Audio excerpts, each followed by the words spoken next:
మరి ఈరోజు మెదక్ జిల్లాలో కుండపోత వర్షం పడి చాలా చోట్ల కూడా చెరువులు అలిగెళ్ళడం, చెరువు కట్టలు తెగిపోవడం, చాలా ప్రమాద స్థాయికి వరదల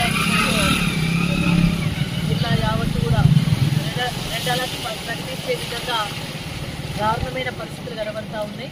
కానీ ప్రభుత్వం ముందస్తు చర్యలు తీసుకోకపోవడం వల్ల మేము ఎక్కువ చెరువులు కట్టలు దిగడం కానీ ఎక్కువ ప్రమాదాలు సంభవించే అవకాశం ఉందని చెప్పి ఎంత హెచ్చరించినప్పటికీ కూడా సరైన అంటే ప్రత్యేకమైన చర్యలు తీసుకోకపోవడం, అడ్వాన్స్గా కొంచెం ప్రత్యామ్నాయ చర్యలు తీసుకోకపోవడం వల్ల చాలా ఇబ్బందులు వచ్చినాయి.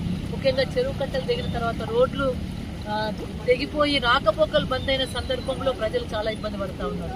ముఖ్యంగా ఇంకా రాజ్పేట దగ్గరనైతే కొత్తపల్లి బ్రిడ్జ్ దగ్గర అక్కడ ముగ్గురు ప్రమాదవశాత్తు ఒక పోల్ను పట్టుకొని నిలబడ్డారంటే కూడా మరి ప్రభుత్వము స్పందించడం, లేటుగా స్పందించడం వల్ల అక్కడ ఇబ్బందికరమైన పరిస్థితులు ఉన్నాయి. ఒక 10 మంది బ్రిడ్జ్ మీద ఇరుక్కుపోయినారు. ఇప్పటికీ మరి వాళ్ళను పట్టించుకున్న పాపన కోర్లేదు. అక్కడికి వెళ్ళి విజిట్ చేయడం జరిగింది. మరి అక్కడ ఏదైతే రిస్క్ టీం వచ్చిందో వాళ్ళు కొంచెం ప్రయత్నం అయితే చేస్తూ ఉన్నారు. మేము చాపర్ కావాలని అడిగినాం. ఎందుకంటే గతంలో కేసీఆర్ గారు టేకలగడ్డల అప్పుడు ఏడుపాయల దగ్గర ఒక 10 మంది ఇరుక్కుపోతే వాళ్ళని తీయడం కోసం ఇమీడియట్ గా చాపర్ పంపించడం జరిగింది.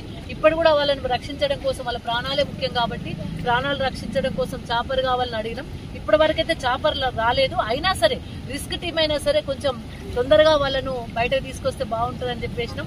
అట్లనే అధికారులను కూడా కోరేది ఏంటంటే కలెక్టర్ గారిని కానీ, ఎస్పీ గారిని కానీ ఒక టోల్ ఫ్రీ నెంబర్ ఇవ్వాలి. ఇప్పటి వరకు ఎక్కడైనా ప్రమాదం వచ్చినప్పుడు వాళ్ళు ఎవరిని సంప్రదించాలనేది తెలియకుండా పోయింది.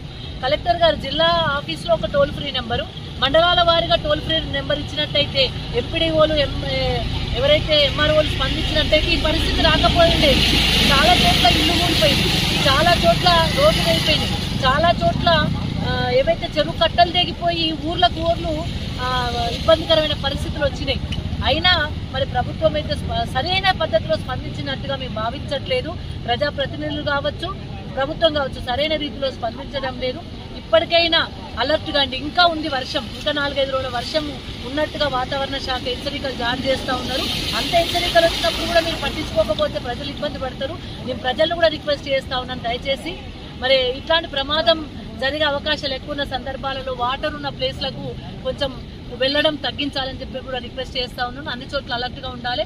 నేను అధికారులను కూడా కలెక్టర్ గారు రిక్వెస్ట్ చేస్తా ఉన్నాను, ముందు వెంటనే ఒక రివ్యూ కూడా చేపట్టండి. ఎక్కడ ఏమేమి ఇబ్బందులు వచ్చినాయో వాటన్నిటి కూడా రివ్యూ చేయండి. ఎలక్ట్రిసిటీ డిపార్ట్మెంట్ను అలర్ట్ చేయండి. ఎందుకంటే మెదక్ మాయా గార్డెన్ దగ్గర అక్కడ ఒక ట్రాన్స్ఫార్మర్ నీళ్ళలో పడిపోయింది.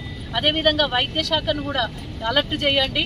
అదేవిధంగా మరి పోలీస్ శాఖ కూడా అప్రమత్తంగా ఉండాలి. ఎప్పుడు ఎటువంటి ఇబ్బందికరమైన పరిస్థితులు వస్తే తెలియని పరిస్థితి కనబడతా ఉంది. కాబట్టి అన్ని డిపార్ట్మెంట్ల వారీగా వాళ్ళందరినీ అలర్ట్ చేసి ఇన్ఛార్జీలుగా వేసి వాళ్ళకు టోల్ ఫ్రీ నెంబర్ ఇచ్చి ఆ ఇరిగేషన్ శాఖ వాళ్ళని కూడా, ఎందుకంటే చాలా చోట్ల చెరువు కట్టలు తెగుతున్నాయి కాబట్టి ఇరిగేషన్ శాఖ వాళ్ళకు కూడా మరి ఆదేశాలు జారీ చేసి వాళ్ళను కూడా ఇంకెక్కడ తెగే ప్రమాదం ఉందో వెంటనే అలర్ట్ చేయాల్సిందిగాని కూడా నేను అధికారులను కోరుతా ఉన్నాను. ఎందుకంటే ఇక్కడ ఉన్న ప్రజాప్రతినిధులు మరి పట్టించుకుంటారో తెలియదు, కానీ ఇక్కడున్న మరి పరిస్థితులను బట్టి చెప్పాల్సి వస్తుంది. కాబట్టి దయచేసి ఇప్పటికైనా మరి ప్రభుత్వం కళ్ళు తెరిచి, ఇంకా కామారెడ్డి మెదక్ జిల్లా ఇంకా రెడ్ అలర్ట్ గానే ఉన్నాయి కాబట్టి రేపు కూడా వర్షం కురిసే అవకాశం ఉంది. కామారెడ్డి జిల్లాలో ఎక్కువ వర్షం పడితే కూడా మెదక్ జిల్లా కూడా ఎఫెక్ట్ అయ్యే ప్రమాదం ఉంది. కాబట్టి ఈ 2 జిల్లాలలో మరి రెడ్ అలర్ట్ ఉన్న సందర్భంగా ఇంకా అధికారులు సరైన చర్యలు తీసుకోవాలని చెప్పేసి కూడా నేను విజ్ఞప్తి చేస్తాను. ప్రజలంతా కూడా దయచేసి 2 రోజులు మీ ప్రయాణాలు ఏమన్నా ఉన్నా, నీటి దగ్గర రోడ్లు ఏమైనా ఎప్పుడు కట్ అవుతో తెలియని పరిస్థితి వస్తుంది, చెరువులు దిగే ప్రమాదం ఉంది. కాబట్టి జాగ్రత్తగా ఉండాలని కూడా నేను ప్రజలందరినీ కూడా విజ్ఞప్తి చేస్తా ఉన్నాను.